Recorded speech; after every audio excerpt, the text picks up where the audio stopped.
রমাদান এসেছে, বরকত এসেছে, রমাদান এসেছে, রহমত এসেছে, রমাদান এসেছে, নাজাতের দরজা খুলে গেছে, রমাদান এসেছে, জাহান্নামের গেট বন্ধ হয়ে গেছে, রমাদান এসেছে তো জান্নাতের গেট খুলে গেছে, রমাদান এসেছে তো শয়তান বন্দী হয়ে গেছে। রমাদান এসেছে, একটা নেক কাজ করবেন, ৭০টা সওয়াব পাবেন। শুধু ৭০টা নয়, এটা ৭০০ হতে পারে, এটা ৭ লক্ষ হতে পারে, ৭ কোটি হতে পারে। শর্টকাট আপনাকে আমি আমল দিই। রমাদানের প্রথম দিন থেকে ৩০ দিনে একটা প্ল্যান করবেন। প্রথম দিন প্ল্যান থাকবে, প্রথম দিন, প্রথম রমজানের দিন ৫ ওয়াক্ত নামাজ, তারাবি, সেহেরি, ইফতার, তিলাওয়াত, এগুলোর বাইরে আমি মিনিমাম 2টা নেক কাজ করব। যেই নেক কাজগুলো আমি গত 11 মাস কোনোদিন করি নাই। কয়টা নেক কাজ? মিনিমাম 2টা। দ্বিতীয় দিন আর 2টা নেক কাজ বাড়াবো। কয়টা নেক কাজ হবে দ্বিতীয় দিন? 4টা।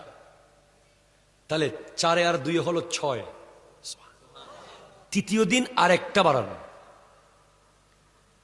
7। চতুর্থ দিন আরেকটা বাড়ানো। এভাবে 30তম দিনে গিয়ে দেখবেন আপনার লাইফে প্রায় 100-র কাছাকাছি নেক কাজ যেগুলো আপনি করেছেন। আর 100টা নেক কাজ যদি আপনি 30 দিনে করে ফেলতে পারেন বা প্রতিদিন চর্চা করতে পারেন, এটা 100কে 700 দিয়ে, 7 লক্ষ দিয়ে, 7 কোটি দিয়ে, যত দিয়ে মন চায় আপনি গুণ দেন।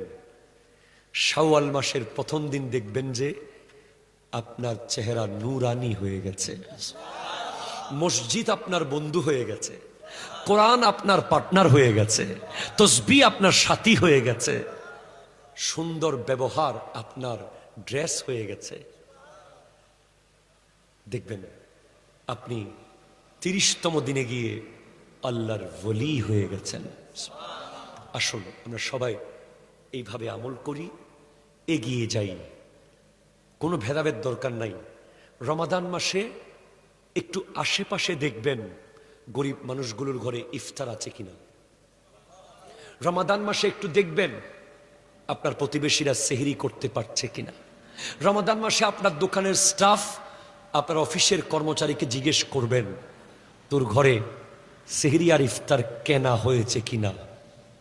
সবচেয়ে সুন্দর হয় সবার ঘর থেকে ইফতার